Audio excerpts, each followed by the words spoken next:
இந்த கப்பால் 2 கப் இட்லி அரிசி போட்டுக்கலாம். 1 கப் துவரம்பருப்பு, 1 கப் பாசிப்பருப்பு, 1 கப் கடலைப்பருப்பு, 1 கப் உளுத்தம்பருப்பு,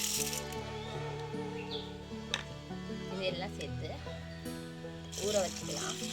இன்றைக்கி அடை செய்ய போகிறோம். இது நல்லா 4 மணி நேரம் ஊறட்டும்.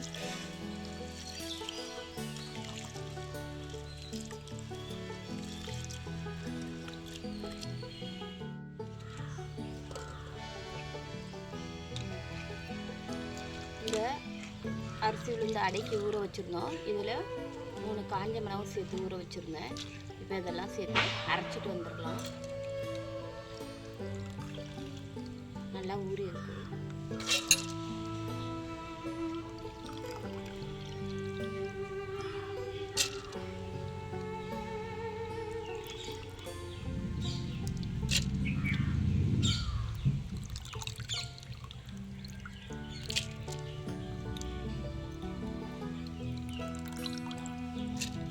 துண்டு இஞ்சியும் சேர்த்துக்கலாம். கூடவே ஒரு 1/2 ஸ்பூன் சீரகம் சேர்த்துக்கலாம்.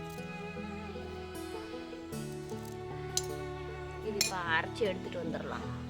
அரைச்சி எடுத்துகிட்டு வந்துடுச்சு. இந்த மாதிரி தோசை பதத்துக்கு நம்ம அரைச்சாச்சு.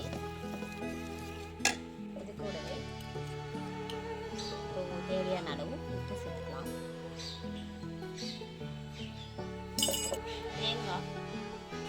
தேங்காய் பூ சேர்த்துக்கலாம்.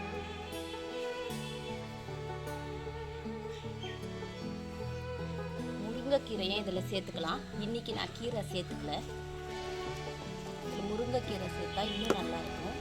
பசங்க சாப்பிட மாட்டாங்கன்னு நான் முருங்கைக்கீரை சேர்க்கல.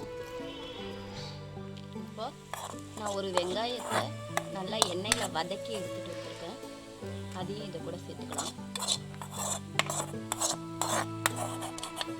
வெங்காயத்தை நல்லா வதக்கி போட்டிங்கன்னா வாசனையாக இருக்கும். சின்ன பசங்க சாப்பிடுவாங்க. கூடவே கருவேப்பிலையும் சேர்த்துக்கலாம்.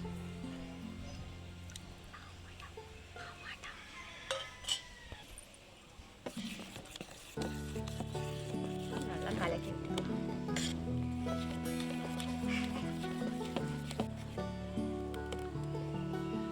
மாவு ரெடி ஆகிடுச்சு. நம்ம அடை ஊற்றிக்கலாம்.